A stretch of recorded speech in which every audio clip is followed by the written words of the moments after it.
Magandang araw mga amo at welcome sa Kalye Topics. Sa video na to ay kukomentuhan natin itong bagong kaganapan sa issue patungkol po dito sa teaser video ni Direk Daryl Yap at ito nga po ay yung ginawa kanina lamang ni Bossing Vic Soto na nag-file na siya ng demanda laban kay Director Yap.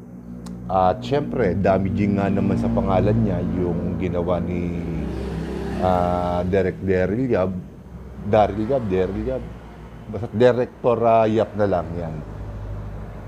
So, napansin ko lang dun sa interview niya, mga 6 minutes yun, bukod pa rin sa around 8 to 10 minutes na interview ng abogado niya, na ang ginamit niyang abogado ay, kung hindi ako nagkakamali, lawyer ito ng news ng Channel 5. So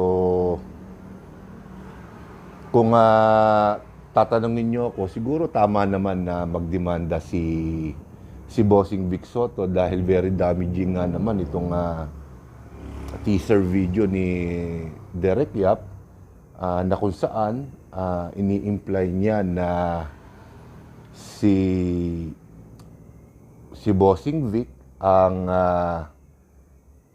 nang molestya o gumawa ng hindi maganda kay Pepsi Paloma. So, siguro mga isang araw na nakakaraan, nakapanood ako ng video ni Christopher Min na kung saan di umano ay tinawagan siya ni Direktorya patungkol nga po dito sa gagawin. So gagawin pa lang pala itong pelikula na to at humihingi siya ng payo kay Christopher Min. Ayon sa pahayag ni Christopher Min, at syempre, alam naman natin na masugid na taga-suporta ng TVJ si Christopher Min at kumbaga parang hindi niya na hinimok na ituloy ni Director Yap itong pelikula na gagawin na to. So may mga movie production outlet na movie production company na nilapitan na rin pala si Direk Yap, di Director Yap, na kung saan ay mga tinanggihan din siya dahil siyempre, kilala naman natin ng isang Bossing Vic Soto, ma-impluwensya yan. At siyempre, marami na rin napakibagayan. So, well, napaisip ako nung napanood ko itong programa ni Christopher Min. At inisip ko lang, kumbaga, teorya ko lang ito, na since naghahanap si Direk Yap ng production company na magpo-produce ng kanyang pelikula, ginamit niya yung maliit na teaser video na yon para siguro makahimok ika nga ng potensyal na mga kapital para dito sa pelikulang gagawin niya.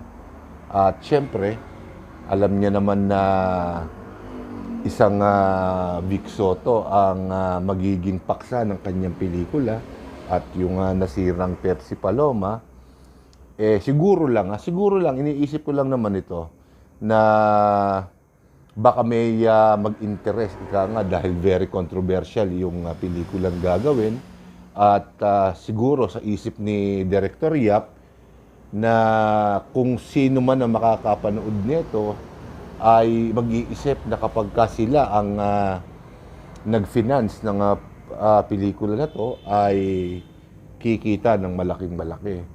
Pero kapares na nung huling video ko na patungkol din dito ay sinabi ko na baka rin merong kumbaga politically motivated itong pelikula na to at ginawa lang ito direkta para masiraan si Tito Sen. Dahil alam naman po natin na si Tito Sen at si Bossing Vic Soto ay magkapatid. Pero sa itinatakbo ng mga istorya, siguro kung meron mang, kung ito man ay politically motivated, medyo maliit yung porsyento. Bagamat pwede rin kasi syempre, ang initial ko dito talagang kaya ginawa ni Director Yap yung teaser video na yon dahil syempre, sa naging pahayag na rin ni Christopher Min, ay nagtatanong din si Director Yap kung bakit doon sa mga nilapitan niyang mga movie production companies ay tinanggihan o hindi sila interesado na pondohan itong pelikula na to. So baka kapag ginawa niya ng teaser video, siguro 25 seconds lang naman yon, hindi pa siya masyadong masasaktan nun at kaya pa niyang saluhin yung maliit na gastos na yon. Pero napansin ko rin, ito hindi masyadong napupuna nung iba. Pero nasagot din ni Bossing Victor kasi may nagtanong na isang reporter, masama ba ang loob mo kay Gina Alahar dahil ginawa niya itong teaser video na to? Maganda ang naging sagot ni Bossing Vic Soto, very professional. At syempre, ang sinabi niya, hindi naman dahil syempre trabaho yon. So meaning, pag sinabi ni Bossing Vic na trabaho yon, nakatanggap ng bayad si Miss Gina Alahar diyan. At kung ako man na nasa posisyon ni Bossing Vic Soto, bakit ako magagalit sa kanya?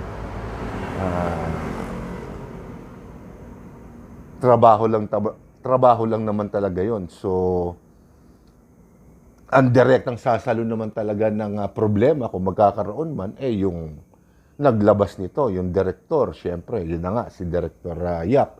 Pero syempre, may mga kababayan tayo, may mga amo din tayo na maintriga din. Syempre, kini-question yung dahilan ni Gina Alahar kung bakit niya tinanggap yung mini teaser video na yon nang dahil lang ba sa pera. Kumbaga, wala ba siyang respeto kay Bossing Vic Soto sa TVJ? Siguro naman, siguro naisip na rin ni Miss Gina Alahar yun, at hindi naman ako pwedeng magkamali na magkaibigan si Gina Alahar at ang mga Soto, at alam nila na very professional din si Gina Alahar. Bagamat syempre, andun pa rin yung konting duda na alam naman ni Gina Alahar yung mga linya at yung eksena, bakit hindi siya tumanggi? Well, kapares nga na sinabi ni Bossing Vic Soto, trabaho yun. So, kumbaga, walang personalan. So, tingin ko hindi naman maapektuhan si Miss Gina Alahar diyan. Hindi na siguro dapat palakihin yun. So, mas sumentro si Bossing Vic dito kay Director Yap. At yun na nga, nag-file na nga ng demanda. So, alam niyo naman ng korte, pagka nang himasok na, marami ng problema yan. So, nalulungkot lang ako at naiintindihan ko si Director Yap sa ginawa niya na yun. Siyempre, director siya. Kung walang magpo-produce netong pelikula na to, siyempre, mas medyo bold. Mas mapangahas yung naging galaw niya. Bagamat siyempre, magre-resulta rin yan. Either bad or wrong, kahit tama o mali, magre-resulta yan ng clout o hype, at mapupukaw nito ang interest ng kahit na sino. Matalino si Director Yap. At the same time din, matapang din siya at hindi siya natatakot na baka makulong siya. Kapares nga nung sinabi nung abogado ni Bossing Vic Soto, may kulong yan at may multa, may danyos. So, siguro, kung magkakaroon man, kasi pinaliwanag din ng abogado kung wala naman magiging problema kung gawin ni Director Yap yung pelikula, basta't binago lang niya yung, syempre, yung mga masiselang pangalan. Kapares na lang nung kay Bossing Vic Soto. Pero yung Pepsi Paloma, siguro pwede naman niyang gamitin yun. Pero yung mga individual na involved dito sa pangmomolestya kay Pepsi Paloma, pwede niyang baguhin ang pangalan. So baka ganun ang plano. Baka ganun ang plano ni Director Yap. Nung una, dangan nga lang siguro, syempre, isang kilala, isang sikat na direktor, isang creative na direktor ay tatanggihan ng mga movie production outfits, mga movie companies para i-produce yung kanyang pelikula. So baka tinoyo ng konti, sige, gamitin na natin yung rekta. Kasi alam ko na alam din ni Director Yap yung magiging implikasyon kapag binanggit niya yung mga nasabing pangalan na yon doon sa teaser video na yon.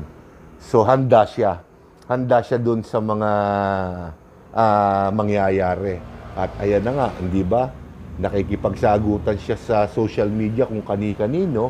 Talagang hinahype niya yung teaser video na yon, baka in hopes, ika nga, na may mag-produce ng pelikula. Siguro pagka meron na, at saka niya babaguhin yon.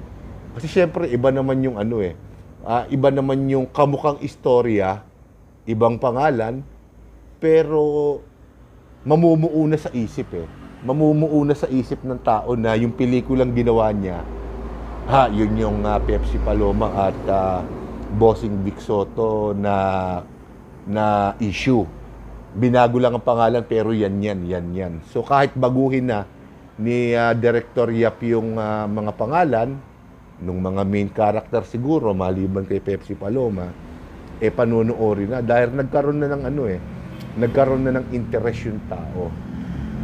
Syempre inaantay ko na lang kung yung mga kaanak na nabuhay pa ni Pepsi Paloma ay sasawsaw din dito sa problema na ito. Dahil syempre, na-involve ang kanilang kaanak at hindi naman ako magtataka na magsampa rin sila ng kaso kay Director Yap, maliban na lang siguro kung may nagbigay kay Director Yap ng permiso mula sa pamilya ni Pepsi Paloma para ituloy itong video na to. Pero kung wala naman, siguro inaasahan ko rin na may magdidemanda. So, titingnan natin kung hanggang saan makakarating itong problema na to. At pagdating naman sa political side, sa tingin ko hindi naman masyadong makaka-apekto yan. Hindi makaka-apekto kay former Senator Tito Soto. Dangan nga lamang siyempre at kung may sasakay na mga politiko, ibang usapan na siguro yun. Pero matagal na Halos sa 40 years na ba? 40 years? Oo, mga 42 years na yung kaso na yon. Wala na yon. Hindi na magiging sapat para buhayin yung kaso na yon. Una, wala na yung tao na ginawa ng hindi maganda, di umano. At kung may mga ebidensya mang ipipresenta, hindi na rin credible sa tingin ko. Masyado nang matagal para mabuhay pa yon. Kumbaga, meron na mga video noon, may mga tao naman na umamin na yun ay propaganda lang ng manager para sumikat yung mga soft drinks beauties. Ika nga, syempre. So, tingin ko hindi na purely na lang ito. Itong problema na to, purely pera na lang at kasikatan ng pinag-uusapan. At kung kinakailangang kumaladkad ka ng isang sikat na tao para makaladkad ka pataas, para kumita ka ng malaking pera, gagawin mo. Kaya, bagamat medyo maliman yung ginawa ni Director Yap, believe naman ako sa tapang niya. Alam niyang problema yung papasukin niya, pero pinasok pa rin niya.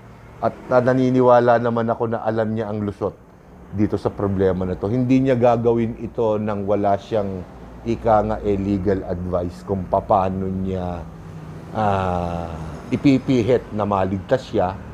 At kung ang target talaga niya ay may mag-produce ng pelikula niya, Eh sa tingin ko, konting ano pa, konting pasikat pa, eh baka may isang ulol na ika nga mabaliw para i-produce yan dahil syempre sakita sa pera.